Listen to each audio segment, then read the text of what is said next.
Padre Celestial, te damos gracias por todo y por favor ayúdanos a entender este tema tan importante para nosotros, para vivir una vida de victoria y sin pecado.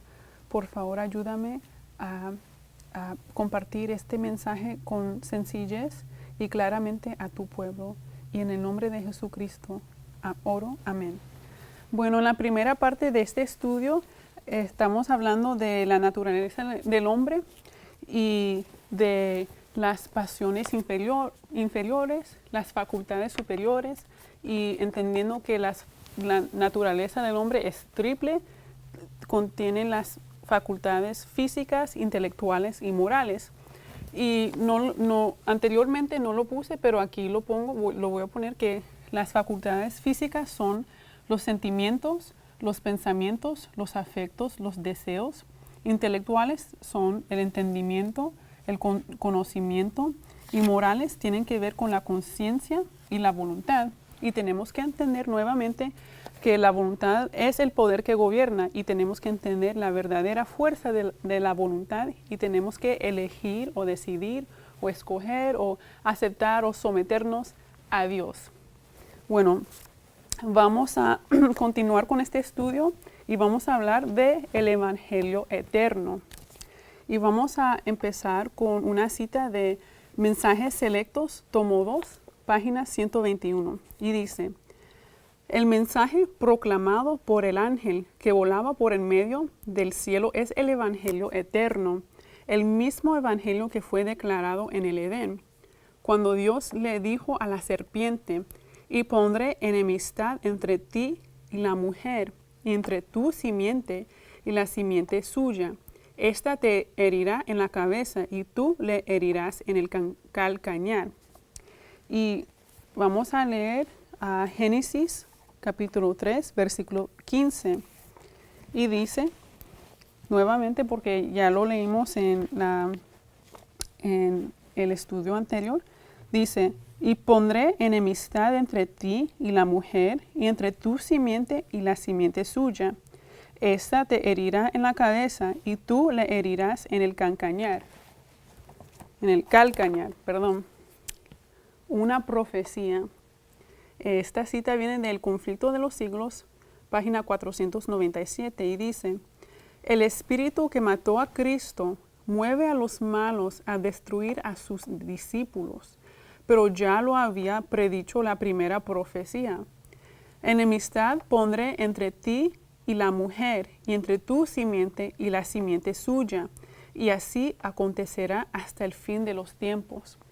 Bueno, lo que yo quiero destacar es que la promesa de Génesis 3, versículo 15, es una profecía, pero como lo dice Elena de White, es la primera profecía. Y es bien importante entender esto, porque yo quiero enseñar que el Evangelio eterno es profético y no moral.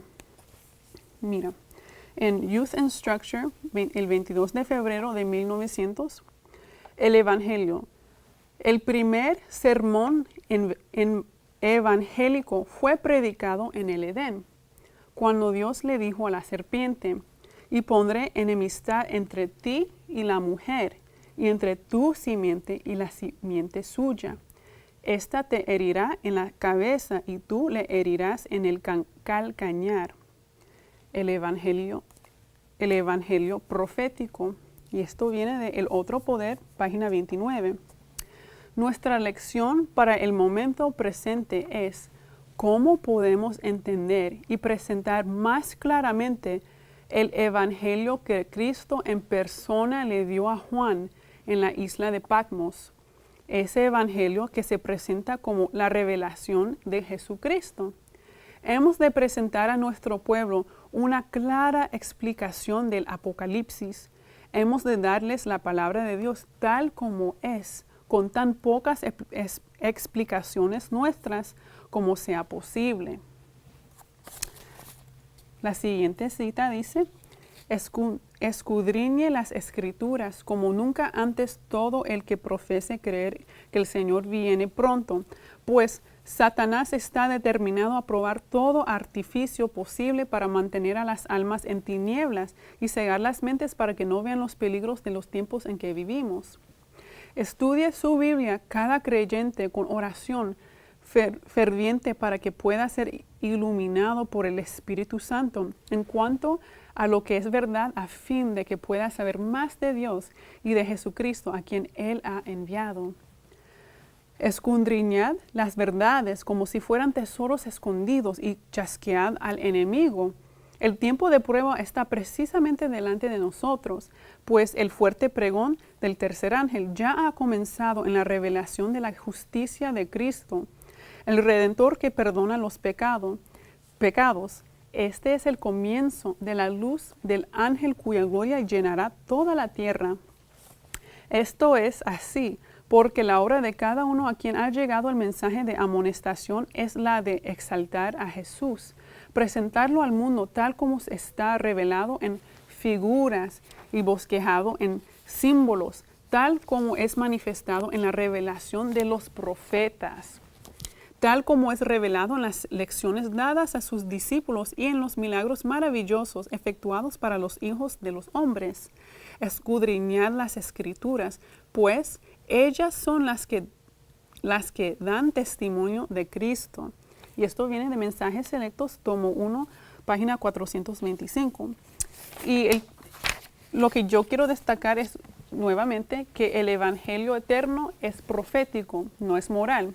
Y esto tiene que ver con la naturaleza del hombre, porque en este mensaje o en este movimiento tenemos que entender que es la profecía que nos cambia. Jesús es el único que puede cambiar a nuestros corazones.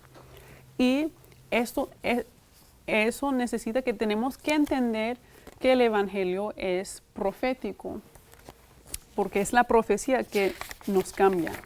Cuando vemos cuando nosotros entendemos los tiempos en que estamos viviendo. Ok, esta cita viene de los Hechos de los Apóstoles, página 102. Mientras Pablo predicaba a Cristo en Damasco, todos los que lo oían se asombraban y decían, ¿no es este el que asolaba en Jerusalén a los que invocaban este nombre y a eso vino acá para llevarlos presos a los príncipes de los sacerdotes?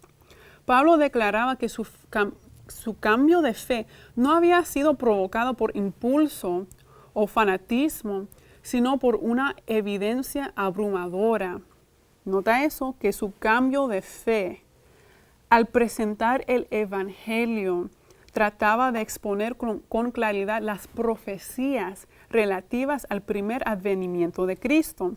Mostraba concluyentemente que esas profecías se habían cumplido literalmente en Jesús de Nazaret. El fundamento de su fe era la segura palabra profética. Es muy importante entender esto.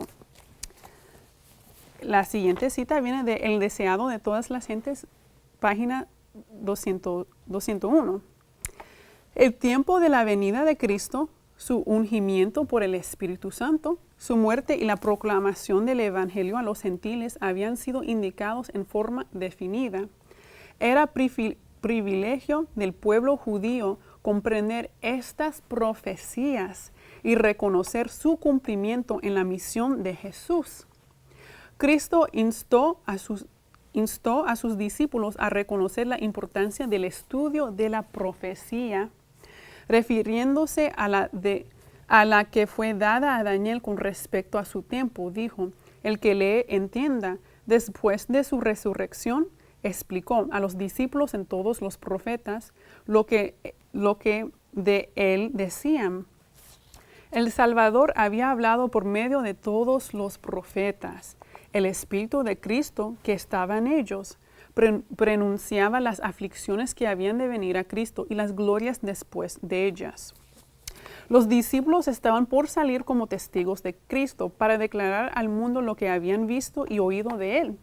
Su cargo era el más importante al cual los seres humanos habían sido llamados alguna vez, siendo superado únicamente por el de Cristo mismo.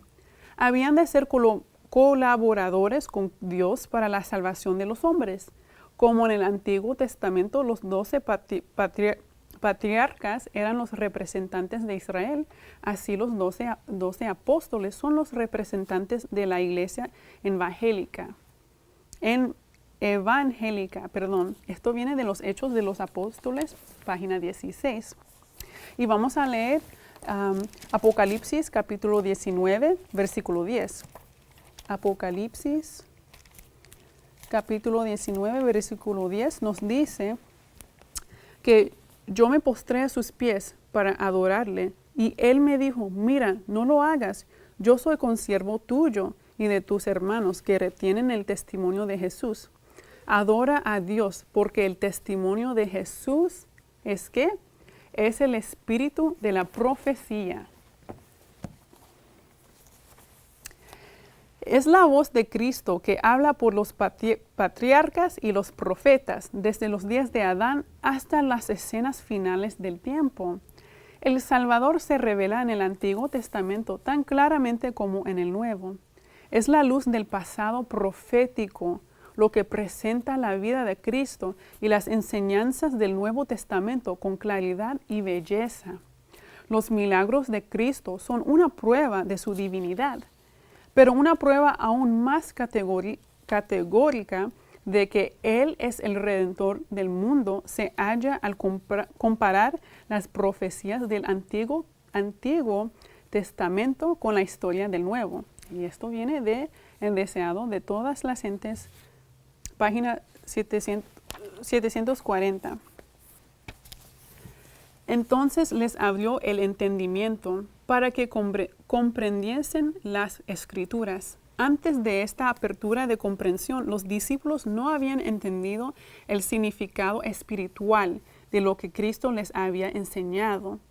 Y ahora es necesario que las mentes del pueblo de Dios se abran para comprender las Escrituras.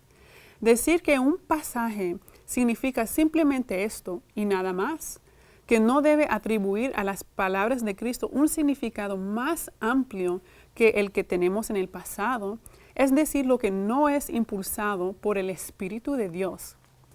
Cuanto más andemos en la luz de la verdad, más seremos como Cristo en espíritu, en carácter y en nuestra manera de trabajar, y más brillante será la verdad para nosotros. A medida que lo contemplamos a la luz creciente de la revelación, se volverá más valioso de lo que primero lo estimamos a partir de una audiencia o un examen informal. La verdad, como lo es en Jesús, es capaz de una expansión constante, de un nuevo desarrollo, y como su divino autor, se volverá más preciosa y hermosa. Revelará constantemente un significado más profundo y hará que el alma aspire a una conformidad más perfecta con su exaltado estándar. Tal comprensión de la verdad elevará la mente y transformará el carácter a su perfección divina.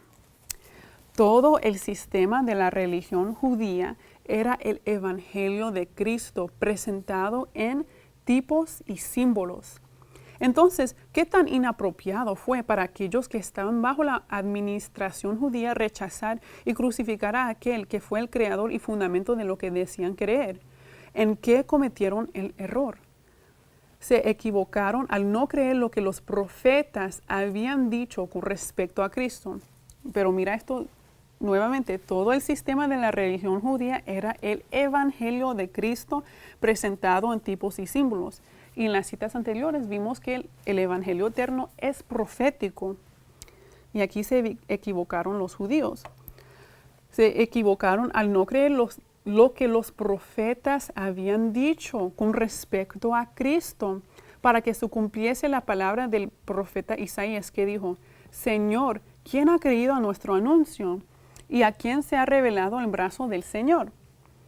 Por esto no podían creer, porque también dijo Isaías, cegó los ojos de ellos y endureció su corazón, para que no vean con los ojos y entiendan con el corazón y se conviertan y yo los sanen. The Review and Herald, el 21 de octubre de 1890.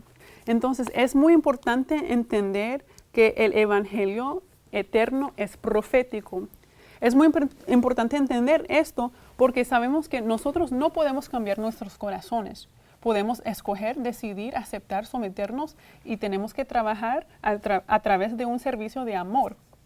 Pero el Evangelio eterno, que es profético, nos cambia el corazón. ¿Por qué? Porque así se presenta Cristo en tipos y símbolos. Y vamos a continuar. Eterno. Esto viene de la historia de los patriarcas y profetas, página 60. Caín y Abel representan dos clases de personas que existirán en el mundo hasta el fin del tiempo. Dos clases de personas. Personas convertidas y personas no convertidas. Una prueba. Caín y Abel, los hijos de Adán, eran muy distintos en carácter. Abel poseía un espíritu de lealtad hacia Dios. Veía justicia y misericordia en el trato del Creador hacia la raza caída y aceptaba agradecido la esperanza de la redención.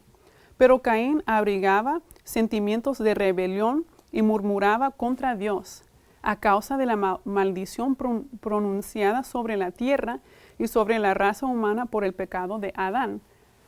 Permitió que su mente se encauzara en la misma dirección que los pensamientos que hicieron caer a Satanás. Bueno, yo quiero sacar un punto de esta cita, que Caín permitió que su mente se encauzara en la misma dirección que los pensamientos que hicieron caer a Satanás. Satanás también fue hecho perfecto, puro, inocente, en perfecta armonía con el Creador. Él no tuvo que caerse, pero él escogió el pecado. Él escogió el orgullo y el egoísmo, ¿sí? Caín también lo escogió. Entonces, por eso es que tenemos que entender que el pecado es una decisión, es una elección. Yo no tengo que pecar. Satanás tampoco tuvo que pecar, ni Caín, pero así es. Quien había alentado el deseo de ensalzarse y puesto en tela de juicio la justicia y autoridad divinas. Estos hermanos fueron probados, como lo había sido Adán antes de ellos, para comprobar si habrían de creer y obedecer las palabras de Dios. Conocían el medio provisto para salvar al hombre y entendían el sistema de ofrendas que Dios había ordenado. Sabían que mediante esas ofrendas podían expresar su fe en el Salvador a quien estas representaban y al mismo tiempo reconocer su completa dependencia de Él para obtener perdón. Y sabían que sometiéndose así, muy importante, al plan divino para su redención, demostraban su obediencia a la voluntad de Dios. Esto viene de la historia de los patriarcas y profetas, página 58. Entonces, pero muy importante entender esto. El Evangelio eterno es profético y es conectado y relacionado con el tema de la naturaleza del hombre. Y eso también es conectado con el tema de la justificación por la fe. Yo tengo que entender que la voluntad es el poder que gobierna y yo no tengo que ser como Caín, yo no tengo que ser como Satanás o los demás pecadores. Yo puedo elegir la vida. Desarrollado. Esto viene de The Review and Herald el 14 de septiembre de 1897. Caín y Abel nos son dados en la historia de la Biblia para representar las dos órdenes en la humanidad. Abel fue fiel y leal a Dios y fue preferido por el Señor. Caín fue desleal. Deseaba que sus propias ideas, no la voluntad de Dios, sino sus propias ideas, prevalecieran. Abel protestó contra estos principios por ser desleales. Pero como el mayor, Caín pensó que sus métodos y planes deberían tener la supremacía. Le enojó mucho que Abel no aceptara sus puntos de vista y su ira ardía tanto que mató a su hermano. Aquí se desarrollan los dos principios de lo correcto y lo incorrecto. Entonces no importa si yo digo que yo soy cristiana, si no estoy convertida, yo necesito un corazón nuevo y yo necesito que elegir a Dios. Y Caín no eligió a Dios. Manifestado. Esto viene de la historia de los patriarcas y profetas, página 63. La muerte de Abel fue el primer ejemplo de la enemistad que Dios predijo que existiría entre la serpiente y la simiente de la mujer, entre Satanás y sus súbditos, y Cristo y sus seguidores. Y donde quiera haya quienes que levanten para vindicar la justicia de la ley de Dios, el mismo Espíritu se manifestará contra ellos. Es el Espíritu que a través de las edades ha levantado la estaca y encendido la hoguera para los discípulos de Cristo. Enemistad.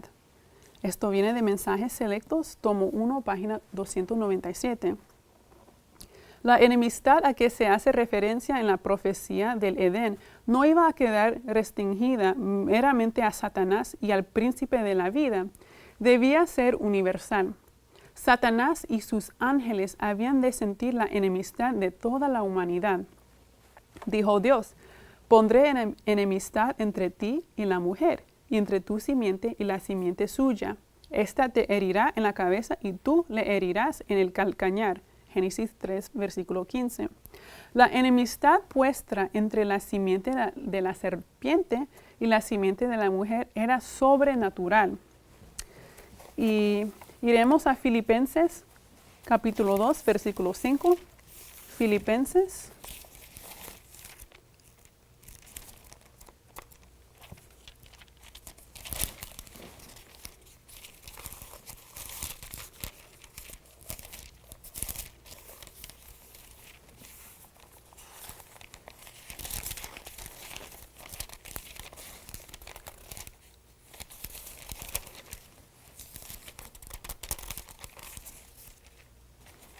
Capítulo 2, versículo 5.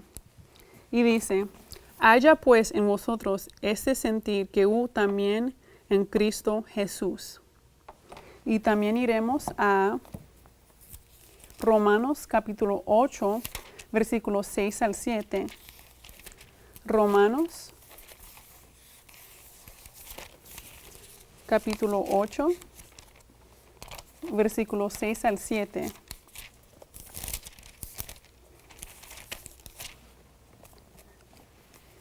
Y aquí dice, porque el ocuparse de la carne es muerte, pero el ocuparse del Espíritu es vida y paz.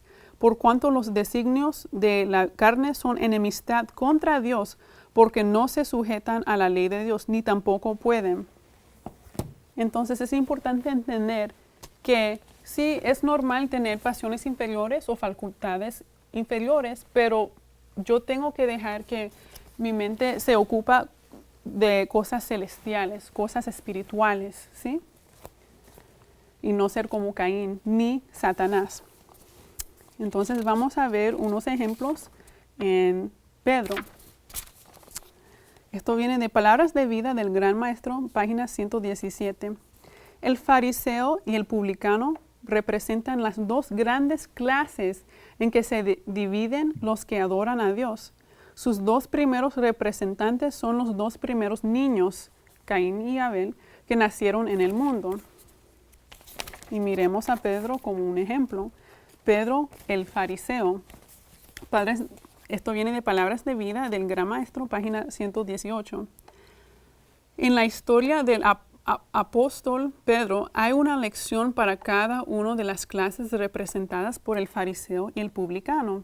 Pedro se conceptuaba fuerte al comienzo de su discipulado. Como el fariseo en su propia estima no era como los otros hombres. Cuando Cristo, la víspera de ser traicionado, amonestó de antemano a sus discípulos, todos seréis escandalizados en mí esta noche. Pedro le dijo confiadamente, aunque todos sean escandalizados, más no yo, pero no conocía el peligro que corría y lo descarrió la confianza propia. Se creyó capaz de resistir la tentación. Pero pocas horas después le vino la prueba y con maldiciones y juramentos negó a su Señor. Entonces él fue 3 veces probado. Y vamos a leer en Marcos capítulo 14, versículos 29 y 30. Marcos capítulo 14, versículos 29 y 30 dice: Entonces Pedro le dijo: aunque todos se escandalicen, yo no. Y le dijo Jesús: de cierto te digo que tú, hoy, en esta noche, antes que el gallo haya cantado 2 veces, me negarás 3 veces. Entonces, Pedro fue 3 veces probado. El mal que provocó la caída de Pedro de negar a Cristo en su juicio está ocasionando la ruina de millares. No hay nada que ofenda tanto a Dios o que sea tan peligroso para el alma humana como el orgullo y la suficiencia propia. De todos los pecados es el más desesperado, el más incurable. La caída de Pedro no fue instantánea, sino gradual. Y esto viene de Reavivamientos Modernos, página 41. Vamos a ver a Pedro como el publicano. En la última reunión de Cristo con sus discípulos junto al mar, Pedro, después de ser probado por la pregunta, ¿me amas?, repetida 3 veces, fue restituido a su lugar entre los 12. Le fue señalada su obra: debía apacentar las ovejas del Señor. Ahora, convertido y aceptado, no solamente debía tratar de salvar a los que estaban fuera del redil, sino ser pastor de las ovejas. Y esto viene de los Hechos de los Apóstoles, página 411. 3 pruebas. La confianza propia lo indujo a creer que estaba salvado y dio paso tras paso en el camino descendente hasta que pudo negar a su maestro. Nunca podemos con seguridad poner la confianza en el yo, ni tampoco, estando como nos hallamos fuera del cielo, hemos de sentir que nos encontramos seguros contra la tentación. Nunca debe enseñarse a los que aceptan al Salvador, aunque sean sinceros en su conversión, a decir o sentir que están salvados. Eso es engañoso. Debe enseñarse a todos a acariciar la esperanza y la fe. Pero aun cuando nos entregamos a Cristo y sabemos que Él nos acepta, no estamos fuera del alcance de la tentación. La palabra de Dios declara: muchos serán limpios y emblanquecidos y purificados. Daniel 12, versículo 10. Solo el que soporte la prueba recibirá la corona de vida. Y esto viene de Palabras de Vida del Gran Maestro, página 119. Y vamos a leer a Daniel capítulo 12. Iremos a Daniel capítulo 12, versículos 3, 4, 9 y 19. Y dice: los entendidos resplandecerán como el resplandor del firmamento, y los que enseñan la justicia a la multitud como las estrellas a perpetua eternidad. Pero tú, Daniel, cierra las palabras y sella el libro hasta el tiempo del fin. Muchos correrán de aquí para allá, y la ciencia se aumentará. Y versículos 9 y 19 no. Eso no existe en el libro de Daniel. 9 dice: él respondió: anda, Daniel, pues estas palabras están cerradas y selladas hasta el tiempo del fin. Y versículo 10: muchos serán limpios y emblanquecidos y purificados. Los impíos procederán impíamente, y ninguno de los impíos entenderá, pero los entendidos comprenderán.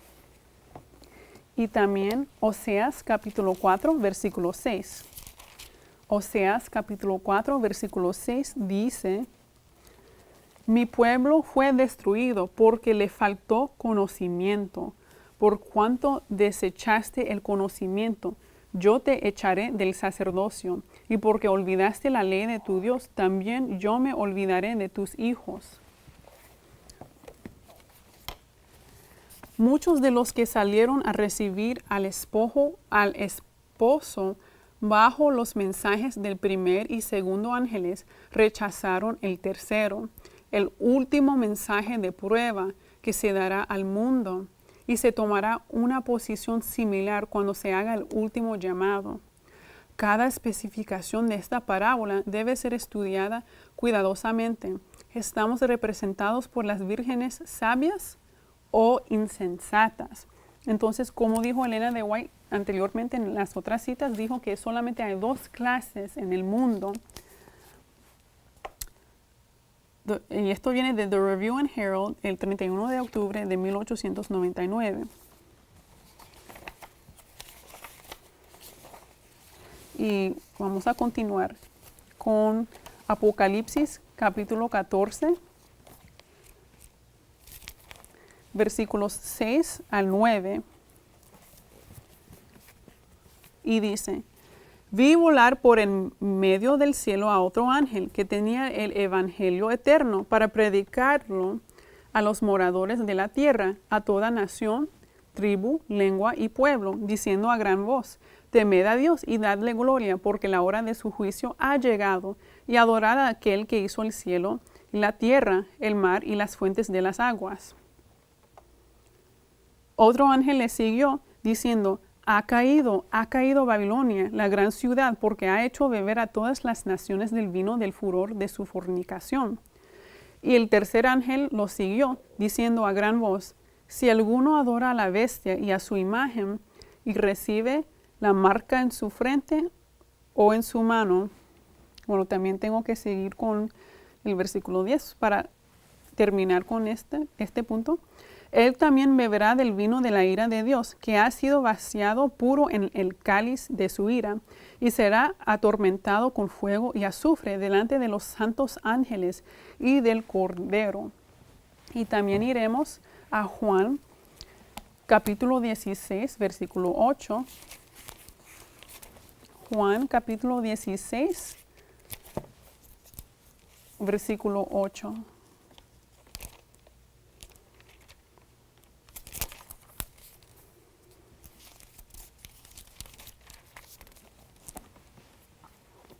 Y aquí dice: y cuando Él venga, convencerá al mundo de pecado, de justicia y de juicio.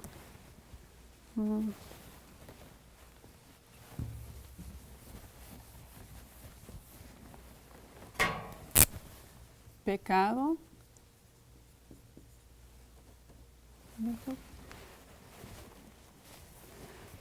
de pecado, justicia y juicio. Tres pruebas.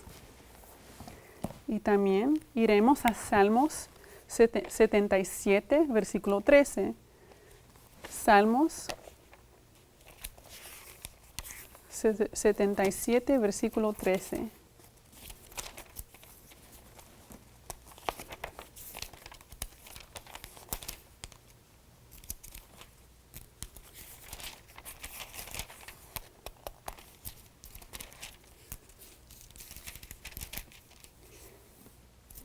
Y aquí dice: oh Dios, santo es tu camino, que Dios es grande como nuestro Dios. Pero es diferente al inglés.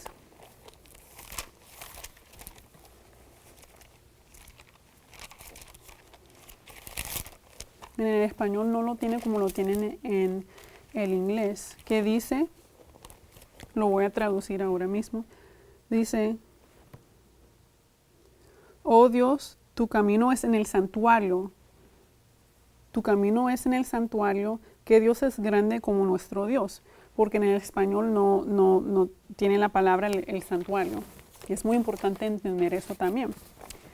Entonces, iremos a Manuscritos Liberados, tomo 16, páginas 269 a 270. Muchos de los que salieron a recibir al esposo Bajo los mensajes del primer y segundo ángeles, rechazaron el mensaje del tercer ángel, el último mensaje de prueba que se dará al mundo. La parábola de las 10 vírgenes fue dada por Cristo mismo y cada especificación debe estudiarse cuidadosamente. Llegará un momento en que la puerta se cerrará. Tanto la parábola de la cizaña como la de la red enseñan claramente que no hay un tiempo en el cual todos los malos se volverán a Dios. El trigo y la cizaña crecen juntos hasta la cosecha. Los buenos y los malos peces son llevados juntamente a la orilla para efectuar una separación final. Además, estas parábolas enseñan que no habrá más tiempo de gracia después del juicio. Una vez concluida la obra del Evangelio, sigue inmediatamente la separación de los buenos y los malos, y el destino de cada clase de personas queda fijado para siempre. Entonces, siempre hará dos clases de personas. Y se pueden representar como Caín y Abel, o la cizaña y el trigo, o las vírgenes sensatas o insensatas. Y es el Evangelio eterno, que es profético, que hace esta separación, o efectúa una separación final, esta separación final. Dejad que la cizaña y el trigo crezcan juntos hasta la cosecha, cuando los ángeles llevarán a cabo la obra de separación. Esto viene de Mensajes Selectos, tomo 2, página 78. Y ya casi vamos a terminar. Entonces vi al tercer ángel, dijo mi ángel acompañante: temerosa es su palabra, terrible es su misión. Él es el ángel que debe seleccionar el trigo de la cizaña y sellar o atar el trigo para el granero celestial. Estas cosas deben ocupar a toda la mente, a toda la atención. Nuevamente se me mostró la necesidad de aquellos que creen que estamos teniendo el último mensaje de misericordia, que están separados de los que reciben o beben diariamente nuevos errores. Vi que ni jóvenes ni viejos deberían asistir a las asambleas de aquellos que están en error y en la oscuridad. Dijo el ángel: dejen que la mente cese en las cosas sin fines de lucro. Mensajes Selectos, tomo 5, página 425. Entonces aquí tenemos dos clases y son producidos a través de el Evangelio eterno, que es profético. Esto viene de Obreros Evangélicos, página 169. Si tenemos el espíritu y el poder del mensaje del tercer ángel, debemos presentar juntos la ley y el evangelio, porque van juntos. Así como un poder terreno está incitando a los hijos a la desobediencia, a anular la ley de Dios y a pisotear la verdad de que Cristo es nuestra justicia, un poder de lo alto está obrando en los corazones de los que son leales, para que ensalquen la ley y a Jesús como Salvador completo. A menos que el poder divino penetre en la experiencia del pueblo de Dios, las teorías e ideas erróneas arrojarán las mentes. Cristo y su justicia se perderán de la experiencia de muchos y su fe quedará sin poder ni vida. La ley y el evangelio revelados en la palabra han de ser predicados a la gente, pues la ley y el evangelio combinados convencerán del pecado. La ley de Dios, aun cuando condene el pecado, señala el evangelio, revelando a Jesucristo, en el cual habita toda la plenitud de la divinidad corporalmente. La gloria del evangelio refleja luz sobre la era judaica, dando significado a toda la economía hebrea de símbolos y sombras. Así, tanto la ley como el evangelio están combinados. En ningún discurso se los debe divorciar. Y esto viene de El Evangelismo, página 172. El evangelio es el poder de Dios. Esto viene de Romanos capítulo 1, versículos 16 y 17. Porque no me avergüenzo del evangelio, porque es poder de Dios para salvación a todo aquel que cree. Entonces quiero compartir un punto que el evangelio es poder de Dios para salvación. ¿Y qué es la única cosa que no podemos cambiar? Es nuestros corazones. Pero Cristo sí lo puede hacer a través del evangelio eterno, que es profético. Es poder de Dios para salvación a todo aquel que cree, al judío primeramente y también al griego, porque en el evangelio la justicia de Dios se revela por fe y para fe, como está escrito, mas el justo por la fe vivirá. Pablo había exaltado siempre la ley divina. Había mostrado que en la ley no hay poder para salvar a los hombres del castigo de la desobediencia. Y también aquí, mira, yo puedo mirar la ley, observarlo y tratar de practicarlo en mi vida. Puedo tener como una vida recta y una vida ordenada, ¿sí? Puedo escoger las cosas buenas y lo que sea. Pero si no estoy convertida, si no tengo un corazón nuevo, no me sirve, eso no me ayuda. Hay una necesidad de un cambio de corazón y el evangelio eterno lo puede efectuar. Entonces, los que han obrado mal deben arrepentirse de sus pecados y humillarse ante Dios, cuya justa ira han provocado al violar su ley, y deben también ejercer fe en la sangre de Cristo como único medio de perdón. El Hijo de Dios había muerto en sacrificio por ellos y ascendido al cielo para ser su abogado ante el Padre. Por el arrepentimiento y la fe, ellos podían librarse de la condenación del pecado y, por la gracia de Cristo, obedecer la ley de Dios. Y esto viene de los Hechos de los Apóstoles, página 315. Y solamente nos falta como 2 citas más. La forma indicada por Dios. Esto viene de The Review and Herald el 18 de noviembre de 1909. No importa quién sea usted o cuál haya sido su vida, solo puede ser salvo de la forma indicada por Dios. O sea, no podemos repetir los mismos errores que hizo Caín. Debes arrepentirte, debes caer indefenso en la roca, Cristo Jesús. Debes sentir su necesidad de un médico y del único remedio para el pecado, la sangre de Cristo. Este remedio puede ser asegurado solo por el arrepentimiento hacia Dios y la fe hacia nuestro Señor Jesucristo. Y la última cita, The Home Missionary, el 1 de abril de 1895, dice: la predicación del Evangelio es la forma indicada por Dios para convertir las almas de los hombres. Los hombres deben escuchar para ser salvos. No pueden escuchar sin un predicador y el predicador debe ser enviado.